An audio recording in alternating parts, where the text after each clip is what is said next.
nígbà ọjọ́ orí o. Àkànjú ayé ni kò jẹ́ nǹkan. Àgbàlagbà nígbà ọjọ́ orí o. Àkànjú ayé ni kò jẹ́ nǹkan. Ó jẹ́ ọmọ kékeré lòlú àbá ṣe lágbà. tó bá ti délé ayé. Ọmọ kékeré lòlú àbá ṣe lágbà tó bá ti délé ayé.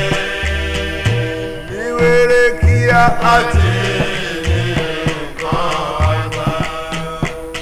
Wọ́n máa bọ́lá fún alówó alọ́lá àtúmọ̀ ọ̀yà ilé ènìyàn.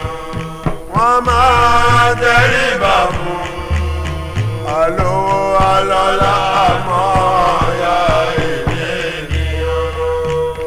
wọ́n máa tẹríba fún ó bá wà rí ìjọ́lá Ìgbésẹ̀ méjì.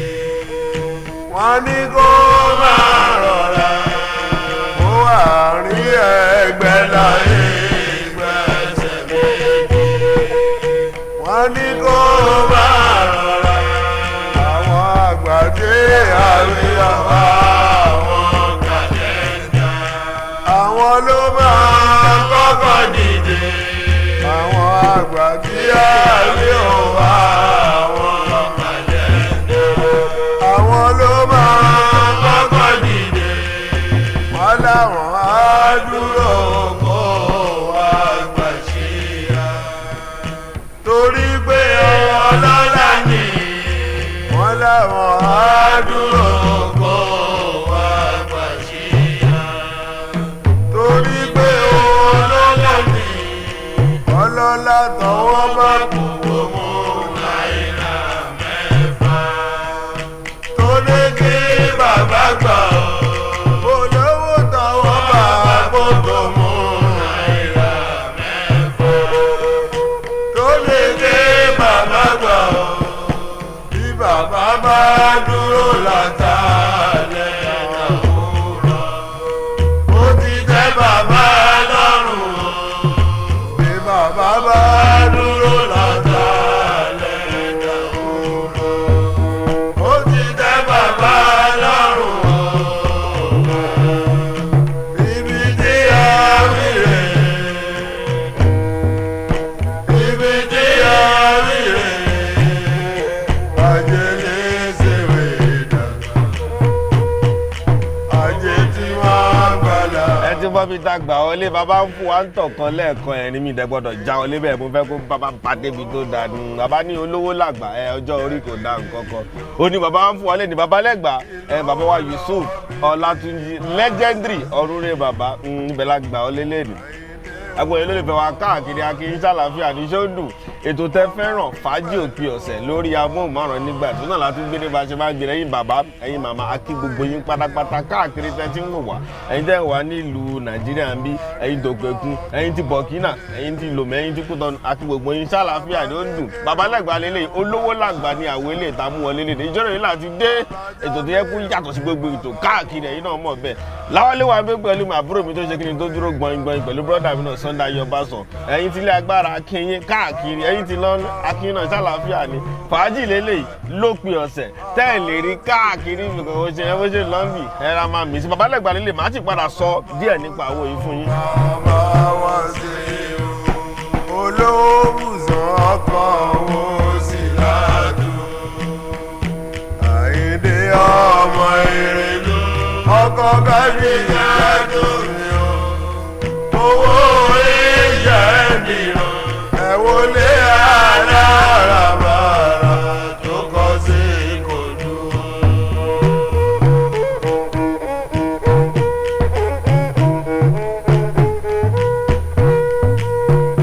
ilé ọ̀la ooo. ẹ gbádùn bàbá lólókè. Ìkòdú. Olowobuso Ìkòdú. ọ̀kadà sí Olúwa ó kọ̀ yẹn sí Ìkòdú. Olowobuso Ìkòdú. Èkó ní Ìjẹ̀bú Olóòtú.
ní olówó làgbà ń pé téèyàn bá ti lówó lọ́wọ́ wàá gbàyè láwùjọ èmi tẹ̀rọ pé ayé ìsìn ló dà bẹ́ẹ̀ náà àwọn kan tí bàbá ń sọ wípé tipẹ́tipẹ́ ni bàbá ní téèyàn bá lówó tó bá jẹ́ pé tó bá wọ àwùjọ kan àwọn bàbá àgbàlagbà kan ló máa dìde ló máa gbé ṣíà fún ẹ̀yin pé tó bá dẹ̀dọ̀ fún bàbá nǹkan bàbá lè dúró láti alẹ́ di àárọ̀ kékò níbí nítorí pé kí ni olówó ní ẹgbẹ́ wọn máa fún ẹ níyì wọn máa júbà fún ẹ wọn máa ṣe pé ká máa tàbó jẹ́ ìṣẹ̀lẹ̀ ń sìn àtúntẹ̀ ní ìṣẹ̀lẹ̀ bẹ́ẹ̀ tipẹ́tipẹ́ kọ́lọ́run bá ṣe gbogbo wa ní olówó tó bá dẹ̀ lówó náà kọ́lọ́run já àárín lò dáadáa torí èèyàn míì tún lówó yẹ pé wàhálà ló tún fi fà sí rẹ̀ lọ́rùn ọlọ́run má ṣe tù wá bẹ́ẹ̀ bàbá lówó lọ́wọ́ ká fi tọ́jú ara ká fi tọ́jú ẹbí ká fi gbádùn ayé kí inú àlàáfíà ó ní bàbá ń sọ olówó làwà lélẹ̀ àwọn bàbá wa Yusuf Olatunji ó wà káàkiri kẹ gbádùn ẹ ń sọ pé ètò yìí tá à ń fún yín ẹ ń gbádùn gidigidi wọn bẹ́ẹ̀ ni àdúgbò àdúrà pọ̀ ẹ̀yin bàbá mi lè máa dárúkọ ọgbọ́n yín káàkiri tẹ́ tí ń pè wá ń pé tẹ́ ń dúpẹ́ àánà ń kí yín bàbá àti èmi èjìrẹ́ tí mo wà ń bí àti láwálé tó wà lẹ́yìn bí àìsàn náà ẹ bá sọ àdúrà yín àdúpẹ́ lọ́wọ́ yín káàkiri tẹ́ tí ń pè wá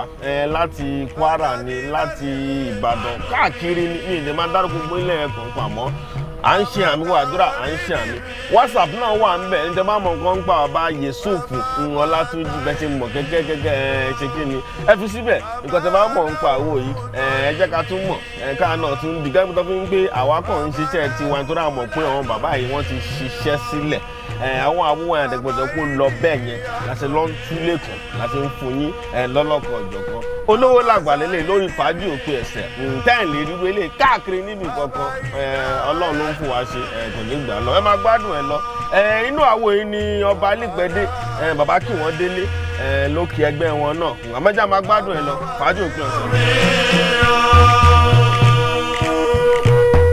Alhaji mi bàbá Sharaba mo tún bẹ̀rẹ̀.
gẹ́gẹ́ bẹ́ẹ̀ ta máa ń sọ fún lọ́sẹ̀ẹ̀sẹ̀ ń pé tẹ bá fẹ́ wò bóyá tẹ̀ bá fẹ́ wò ní orí Startimes lórí amóhùnmáwòrán yín ẹ lọ sí orí ẹ̀rọ ayélujára tí wọ́n ń pè ní YouTube ń bẹ̀ tẹ bá ti tẹ̀ wọlé tẹ bá ti tẹ̀ Faaji Opin Ose lẹ́yìn tẹ́ ti wà lórí Nigbati tẹ bá ti tẹ̀ gbogbo ẹ̀ lẹ́ máa rí bẹ̀ gbogbo ìta ti yà pátápátá tọ́jọ́ tó ti pẹ́ sẹ́mi ìjọ tí ì lè kà tán bàbá wégún mọ́gájí bàbá wọ́n ò sé ní èjì rẹ̀ ọ̀pọ̀lọpọ̀ sígbà ní Barrister olóògbé kọ́lẹ́jì ó pọ̀ ńbẹ̀ bàbá Haruna Ìṣọ̀lá ó pọ̀ tá ti pò pọ̀ bàbá Ebenezer àbí ẹ bá ti tẹ̀ síbẹ̀ ẹ bá ti tẹ̀ Nigbati lórí YouTube ẹ ti rí bẹ̀ ẹ lè sọ kẹ́lẹ́ máa rí bó bá ṣe ń wọlé gbélé tá à ń yà ń bì náà ó wà ńbẹ̀ kẹ́ máa jẹ gbádùn ẹ̀ náà a dẹ̀ sọ fún yín pé ibi tó bá ti fẹ́ ṣènáwó tí ò ní jó owó tó yẹ pé tó máa gan lára tó máa ṣe é léṣe ẹgbẹ́ Fasasi memories event center ni lólówó pọ́kú tí ò ní ṣe yín léṣe kò sí nǹkan tó fẹ́ ṣe níbẹ̀ tó bá ti jẹ́ nǹkan ayẹyẹ nǹkan ọ̀dùnnú ni ẹ kàn sí wa kẹ́ máa ṣènáwó ìlọ́mọ̀ kò ní bàjẹ́ ẹ jẹ́ ń gbádùn àwọn ilé olówó làkà bàbá ń díbọ̀ níbi ẹ jẹ́ àwọn gbádùn ẹ lọ. Crazy tunes on the beat. Fún èyíkéyìí ayẹyẹ yín, ayẹyẹ ìgbéyàwó tàbí ìsọmọlórúkọ, ayẹyẹ àpéjọpọ̀ fún àwọn ọmọ iléèwé ni àbí ayẹyẹ òmìnira tí a mọ̀ sí graduation. Kódà fún ayẹyẹ ìwúyè tàbí ìsìnkú àgbà, Panache Memories Event Center ní kí ẹ máa gbé ayẹyẹ yín bọ̀ o. Bẹ́ẹ̀ni, Panache Memories Event Center ló máa fún ayẹyẹ yín ní ìsọnilọ́jọ̀ tó máa gbé ayẹyẹ yín lárugẹ. Iná mọ̀nàmọ́ná wọn kì í ṣẹ́jú pàápàá. Ìpèsè yàrá tó tóbi sì ń bẹ fún àwọn àlejò láti múra tàbí láti pààrọ̀ aṣọ. Àyè ọkọ̀, parking space wọn láfiwé àfínjú ni wọ́n pẹ̀lú yàrá ìgbọ̀nsẹ̀ wọn tónítóní ló mọ́. Panache Memories Event Center wọ́n kalẹ̀ sí nọ́mbà 17/19 Agunleri Street Àgódò Egbe ní agbègbè Ìkọ̀tún, Lẹ́kọ̀ọ́. Ẹ̀rọ ìbánisọ̀rọ̀ ìbánisọ̀rọ̀ wọn 0913-128-3133 tàbí 0803-078-8770. À ń retí yín o. Sáyé Àjàní ọmọ Lawal náà ẹ ò bọ́lá ti tó ẹ ò wá wó bọ́lá ti tó ẹ ò wó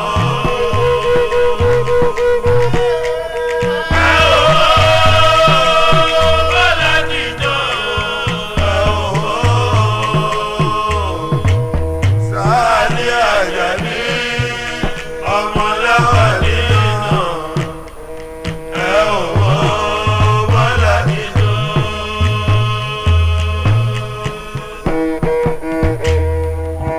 tẹ́ bá ti gbọ́ àbá fẹ́ change tempo orin yẹn nìyẹn mi máa ń gbọ́dọ̀ bá ṣe máa ń fún wa ń bì ẹ farabalẹ̀ kẹ́jẹ̀ gbádùn ẹ̀ sí.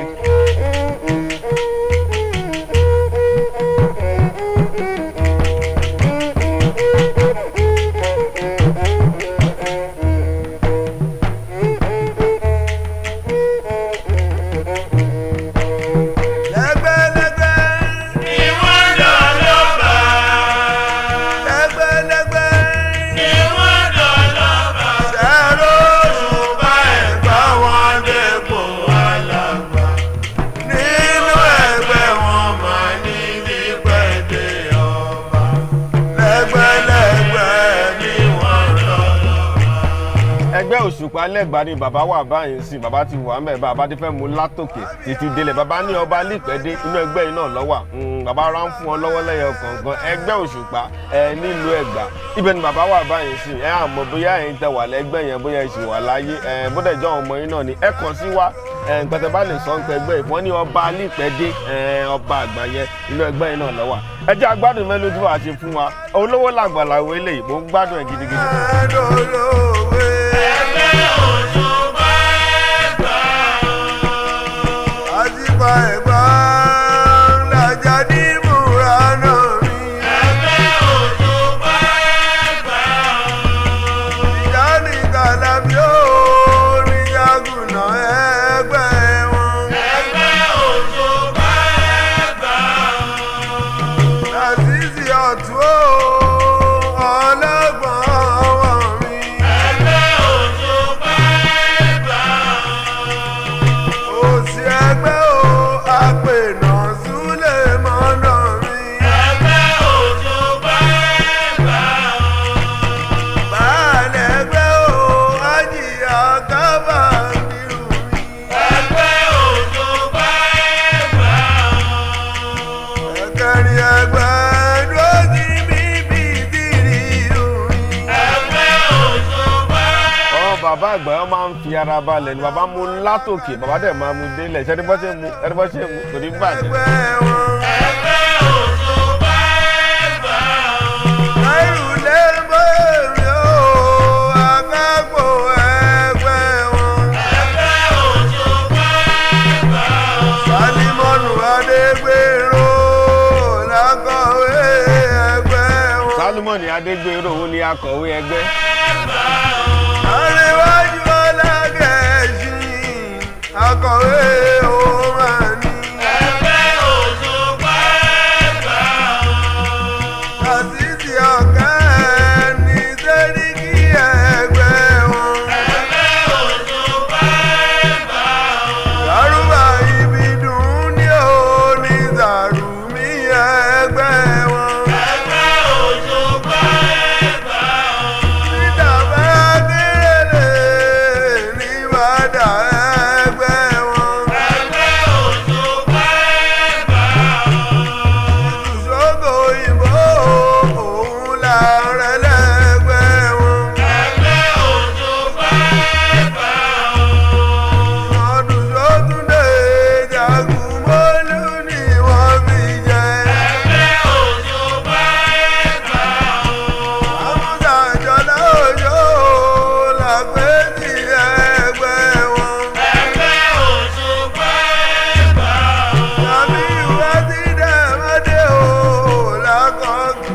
bá ń lọ ẹ lè fi fídíò ránṣẹ́ tí bá gbádùn bẹ́ẹ̀ á fi nǹkan ránṣẹ́ sí ẹ̀yin bàbá ẹ̀yin màmá tó bá ń lọ ẹ fi ránṣẹ́ ní ṣókí. àbíyárò làjájú ẹgbẹ́ wọn.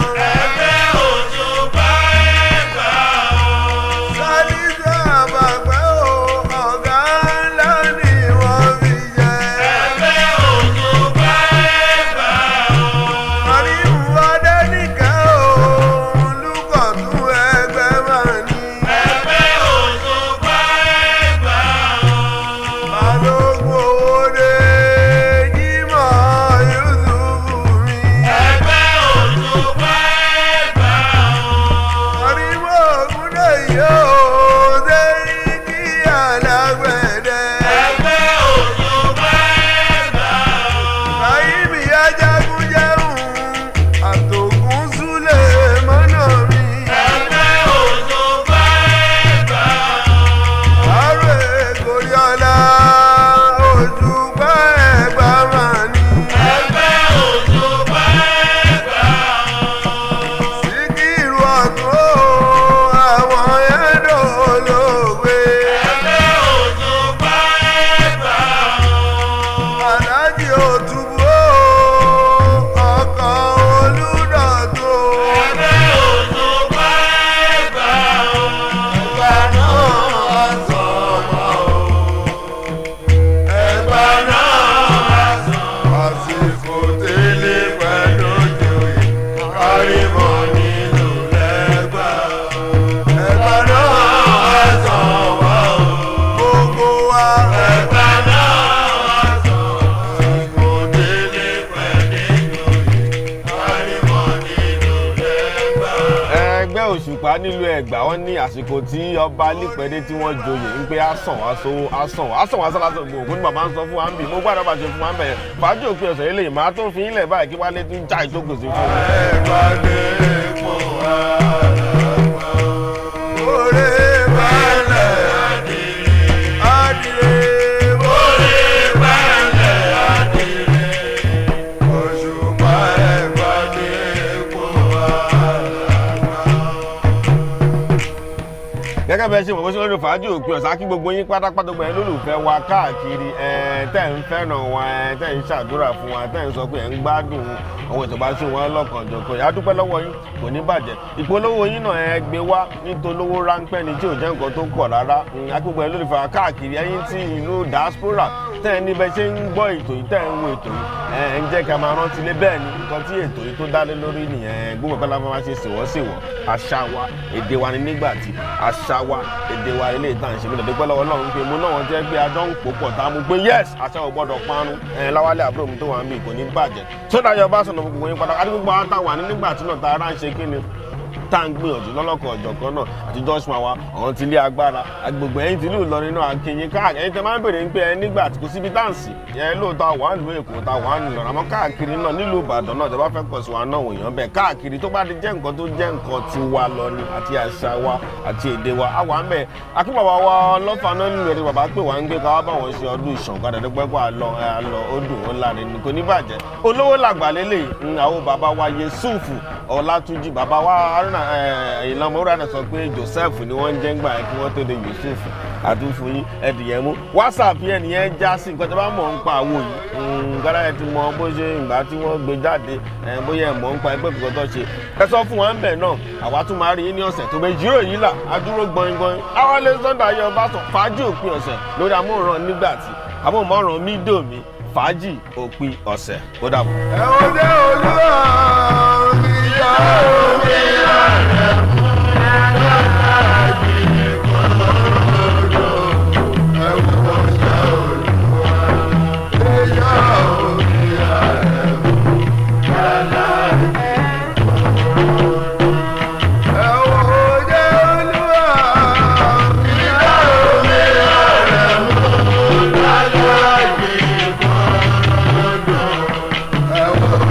Olúwa ìjà omi.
Crazy tunes on the beat. Fún èyíkéyìí ayẹyẹ yín, ayẹyẹ ìgbéyàwó tàbí ìsọmọlórúkọ, ayẹyẹ àpéjọpọ̀ fún àwọn ọmọ iléèwé ni àbí ayẹyẹ òmìnira tí a mọ̀ sí graduation. Kódà fún ayẹyẹ ìwúyè tàbí ìsìnkú àgbà, Panache Memories Event Center ní kí ẹ máa gbé ayẹyẹ yín bọ̀ o. Bẹ́ẹ̀ni, Panache Memories Event Center ló máa fún ayẹyẹ yín ní ìsọnilọ́jọ̀ tó máa gbé ayẹyẹ yín lárugẹ. Iná mọ̀nàmọ́ná wọn kì í ṣẹ́jú pàápàá. Ìpèsè yàrá tó tóbi sì ń bẹ fún àwọn àlejò láti múra tàbí láti pààrọ̀ aṣọ. Àyè ọkọ̀, parking space wọn láfiwé. Àfínjú ni wọ́n pẹ̀lú yàrá ìgbọ̀nsẹ̀ wọn tónítóní ló mọ́. Panache Memories Event Center wọ́n kalẹ̀ sí nọ́mbà 17/19 Agunleri Street, Àgódò Egbe ní agbègbè Ìkọ̀tún, Lẹ́kọ̀ọ́. Ẹ̀rọ ìbánisọ̀rọ̀ wọn 0913-128-3133 tàbí 0803-078-8770. À ń retí yín o.